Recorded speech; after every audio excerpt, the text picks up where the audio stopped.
تو آزاد کشمیر میں 31 برس بعد بلدیاتی الیکشن پہلے مرحلے میں مظفرآباد ڈویژن میں پولنگ جاری ہے۔ ووٹنگ کا عمل شام 5 بجے تک جاری رہے گا۔ آپ کو بتائیں کہ 418 پولنگ سٹیشنز حساس ہے جبکہ 257 انتہائی حساس قرار دیے گئے ہیں۔ تو آزاد کشمیر میں آج یہ 31 برس بعد بلدیاتی الیکشن ہے۔ پہلے مرحلے میں مظفرآباد ڈویژن میں پولنگ جاری ہے جبکہ ووٹنگ کا عمل شام 5 بجے تک جاری رہے گا۔ آپ کو بتائیں کہ 418 پولنگ سٹیشنز حساس جبکہ 257 انتہائی حساس قرار دیے گئے ہیں۔ آزاد کشمیر میں بلدیاتی الیکشن ہے۔ ووٹنگ کا عمل شام 5 بجے تک جاری رہے گا۔ پہلے مرحلے میں مظفرآباد ڈویژن میں پولنگ جاری ہے جبکہ 418 پولنگ سٹیشنز حساس، 257 انتہائی حساس قرار دیے گئے ہیں۔ 31 برس بعد بلدیاتی الیکشن آزاد کشمیر میں کروائے جا رہے ہیں۔ پہلے مرحلے میں مظفرآباد ڈویژن میں پولنگ جاری ہے۔ ووٹنگ کے عمل کی بات کی جائے تو شام 5 بجے تک وہ جاری رہے گا جبکہ 418 پولنگ سٹیشنز حساس جبکہ 257 انتہائی حساس قرار دیے گئے ہیں۔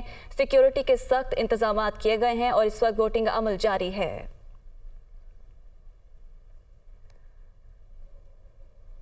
وادی نیلم کی 15 یونین کاؤنسلز میں پولنگ کا عمل جاری ہے۔ مزید تفصیلات جانیں کہ نمائندہ دنیا نیوز آفتاب مغل سے۔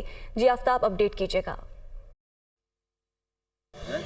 جی بالکل، ہم اس وقت موجود ہیں وادی نیلم میں۔ یہاں پر پچھلے 2 گھنٹے سے پولنگ کا عمل جاری ہے۔ اگر پورے نیلم کی بات کی جائے تو اس وقت 15 یونین کونسل میں پولنگ کا عمل جاری ہے جبکہ ٹاؤن کمیٹی کے 4 وارڈ میں بھی پولنگ کا عمل جاری ہے۔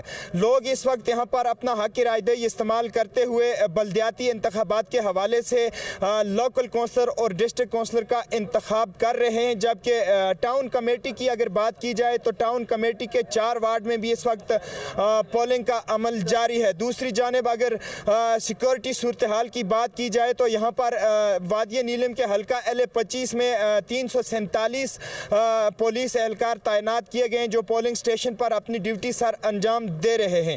دوسری جانب اگر بات کی جائے یہاں پر حساس پولنگ سٹیشن کی تو اس وقت وادی نیلم میں 13 پولنگ سٹیشن حساس جبکہ 15 کو حساس ترین قرار دے دیا گیا ہے۔ اس وقت تک پولنگ کا عمل جو ہے پرامن طریقے سے جاری ہے۔ جی